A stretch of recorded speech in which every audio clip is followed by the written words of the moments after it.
All right, so basically, it's not done yet, but I'm doing my. Let's say it's a 95% man cave I got going on. I just bought a computer and it'll be coming in a few days. It's a beast. It has a couple of 970 NVIDIA 970, literally like two NVIDIA 970 graphics cards in it. I think they're like 4 gigs each, something like that, and has a SSD hard drive for the OS and also for storage. I think they're like 512 each or something like that. That's pretty cool. So a little bit of fast. 32 gigs of RAM. It's pretty cool. What it was, it is a custom made rig that somebody that a fellow gamer made, and he's selling it, or he was selling it because I bought the thing, and so it was made by someone who cared, you know. So it's not it was pretty good, and for what it is, I know I paid a lot less than if I had bought it from a manufacturer the way it is. It has more crap, but whatever. It's not here, so I'm not going to talk about it too much because I haven't gotten it yet. Hold on, I have to restart my computer. I'm probably going to get like a between 24 and 30 inch screen for it. I'm it may be a small one, but I'll probably mostly just use like one display, and then I'll have one for one of the notebooks. There's another notebook right here. Got some more in the house, but these are the two I'm using. So that's what I do. So basically, how I'm doing it is I'm sectioning off my work areas. So like this behind me will be my computer, and I'll also be drawing here. I'm gonna get like another part where it's sort of elevated, so I can get my traditional drawing stuff on. Give you an example. It's here. Here. I do draw. Here's that a hand? That's just my hand. I kind of did like this, something like that. Yeah, let's do the pose. That's the hand that I did. You might think this part looks kind of phallic. Sorry. I said in one of my comments, I said that's my Giger, H.R. Giger influence there. But anyway, so this is basically, let's just say content creation. I have other content, and this right here is like the science. I also ordered a nice microscope that magnifies to 2500x, and it's one of the binocular types. I'm gonna get a camera for it, dedicated that is, to mount on the eyepiece so I can do video. I might just give it like a nice webcam, so I can see on the computer what the microscope is seeing at the same time. And then you got like a 3D printer thing.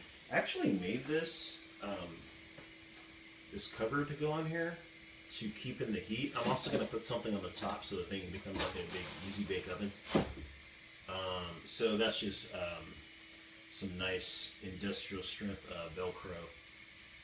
Although this is plexi that I cut, so it doesn't have to be that strong anyway. I was trying to do a door. I didn't mean to move it. I was going to do a door in here, but the idea was good, but in practice, it actually wasn't a good idea for the way I have it set up, so it didn't quite work out.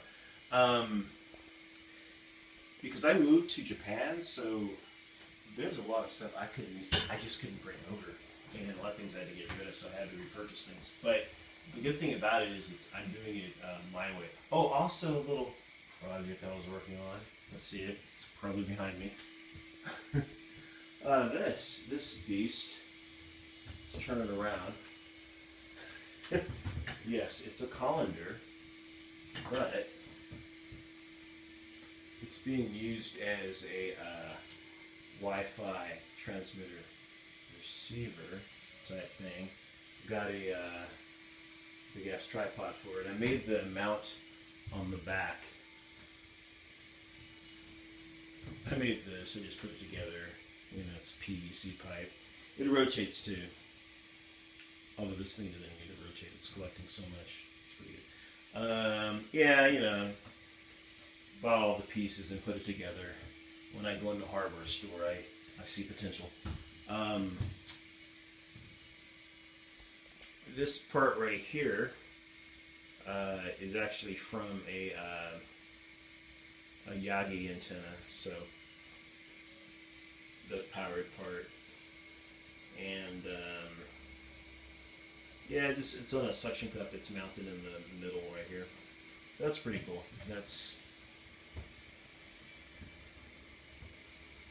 I actually have a smaller version that I made of it right here. This is like the first one that I made. Again, I don't know. Cooking utensils make the best antenna arrays. It's a strainer with a pie tin. Actually, it works pretty well. It works pretty well. Almost as good as the big one. But yeah. I need to get some more drawers. I had to wait till I got my desk before I could see exactly what I needed because of, you know, taking measurements and things like that, and not knowing exactly what I figured would be better just to wait. Down here are like supplies for the, you know, 3D printing stuff like filaments and things to keep them fixed to the build plate and clean up and you know, that kind of crap. So I basically need more drawers to organize everything well. I'm going to try to use, and I haven't done it yet because I'm waiting until I have time, which will probably be this weekend or something. This is the Kapton tape.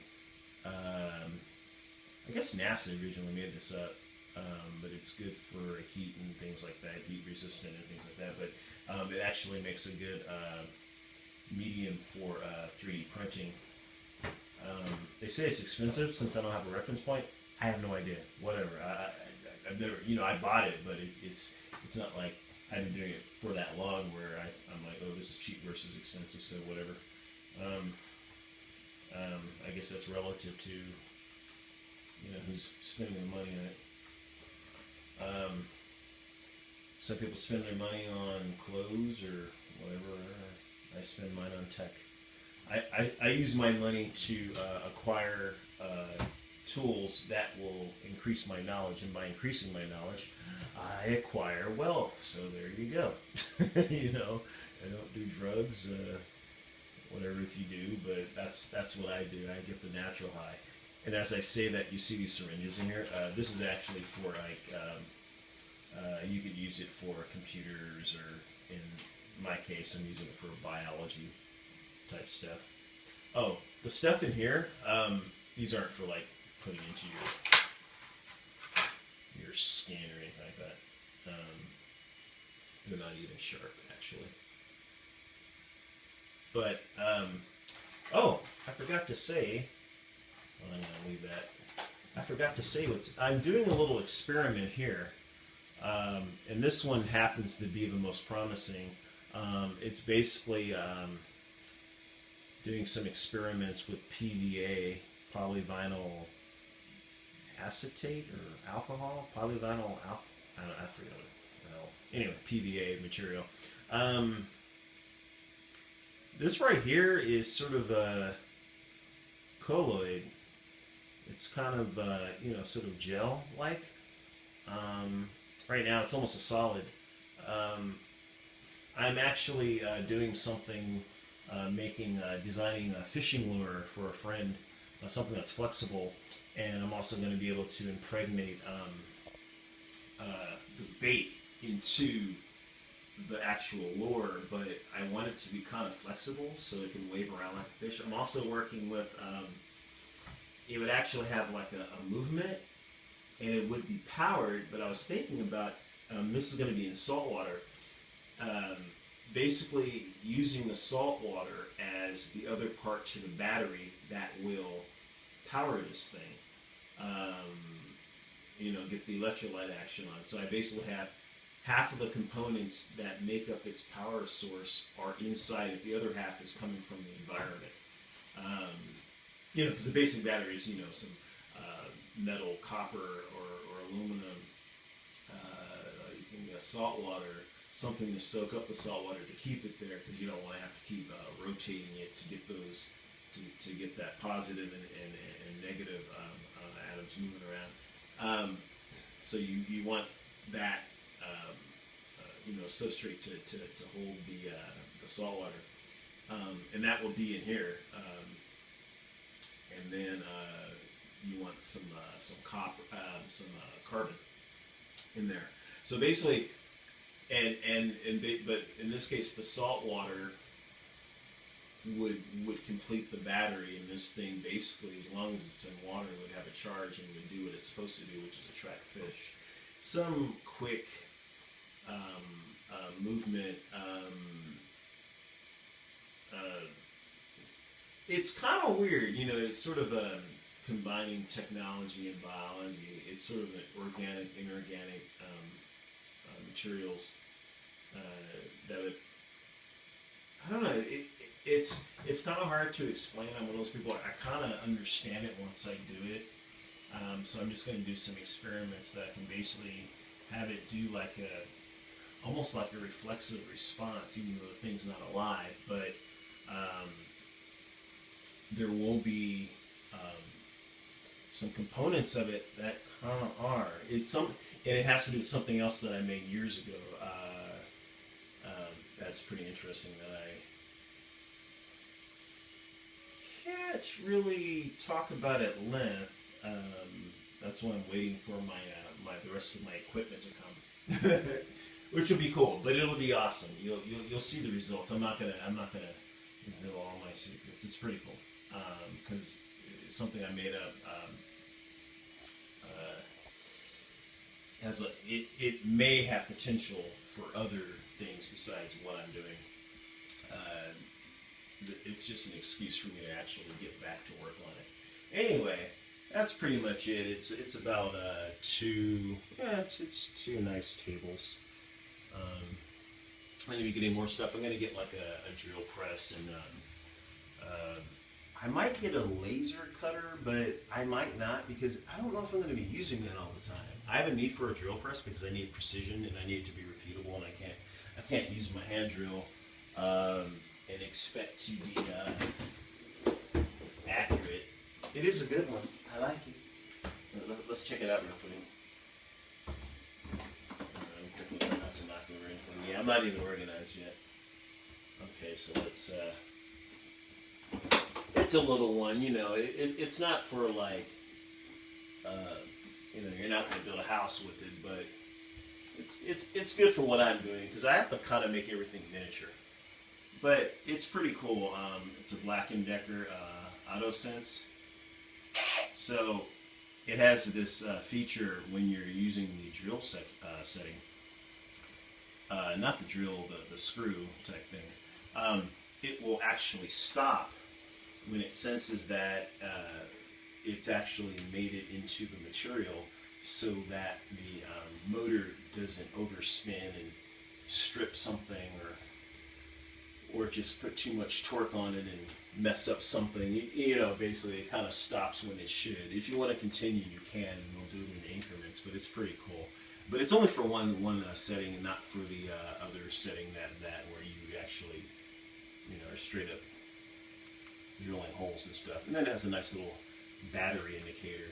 I've been using it a lot, and I haven't had to charge it. I just charged it once when I got it, and I actually made a few things around the house already. It's pretty cool. I bought some metal, the kind of drill bits that you need if you're going to be going through metal. The good thing about these, I can use these in the drill press that I'm going to buy. It's all about space. Because the drill press actually isn't that expensive.